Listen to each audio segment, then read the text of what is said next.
Thunder rolling in the mountains. Chapter 8. We fought the white soldiers again on the banks of the Russian Clearwater. This time many bluecoats died, and we lost 4 warriors.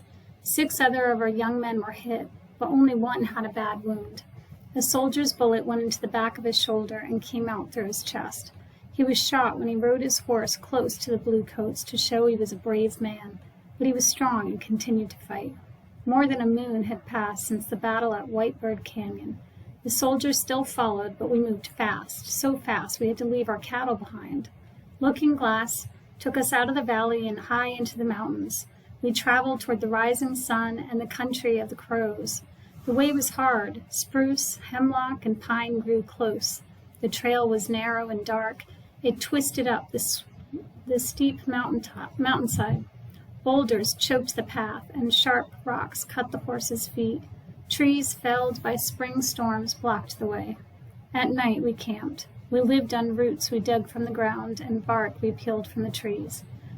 When cooked in water, the bark made a soft mush that filled the stomach. Some nights we went to bed hungry. The ponies grazed in the bushes and stiff wire grass. 5 of our warriors stayed behind to scout the back trail for soldiers. The redcoats scouted the trail ahead. My heart was with them, but I helped dig roots, pound bark, and care for the children. Bending Willow now smiled when lifted from her cradle board. It rained every day. As we neared the top of the path grew steeper. Here it was so narrow that we had to get off our horses and lead them. We pressed against the mountain, moving slowly along the edge of the cliff on a carpet of pine needles. Far below us, a stream wound between rock walls. The trail was slippery, but none of our ponies stumbled. At last, we reached the summit and started down the other side of the pass. The rain stopped and the sun came out. We reached a place beside a creek where hot springs came out of the ground. Steam rose from the rocks. Where the water boiled out, it was so hot you could not keep your finger in it. We bathed in shallow pools below the rocks where the water was not so hot. We stayed in the water until we could no longer bear its heat. And then we ran to the creek and plunged into the cold current. The water washed away our weariness. That day, our teepee stood in the high grass. Bushes that grew here made good tea, and we gathered leaves to take with us. There were so many fish in the stream that we called it Salmon Creek. We would have had a good meal that night. Water lilies grew in small ponds nearby, and after I washed my hair, I twisted a white flower into each braid. I thought the lilies would make a pretty design for moccasins. As I thought about where I could get some soft deer skin and porcupine quills, the redcoats rode noisily into camp, while Lidditz drew up beside the men who were mending bridles. "Soldiers in front of us," he said. He was out of breath and had to rest between words. "Building fort, they will head us off." Swan Necklace rode to my side and slipped off his horse. "There's danger," he said. He drew me close to him. "The soldiers know our camp. They have drawn logs across the trail so that we cannot pass. They are building a fort. We may have to fight." "This time I will fight too," I said. "There are many guns now. I know how to shoot." Swan Necklace shook his head. "Your father would never permit it," he said. "Fighting is for warriors." He forgot that only 2 moons ago he had been a painter and I had possessed the gun.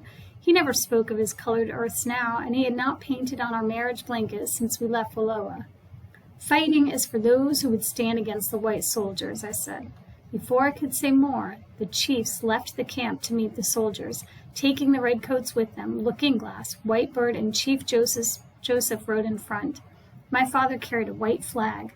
Swan Necklace, red moccasin tops, and Lidditz followed behind in case the bluecoats opened fire. It was dark when the peace party returned. The people crowded about them. They heard how our chiefs had stepped off their ponies and walked up to the barricade with empty hands, leaving their guns on their saddles. The soldiers were surprised at their courage, and no one shot at them. "We told the chief of the bluecoats that we had only friendship for the people of Montana," said Looking Glass.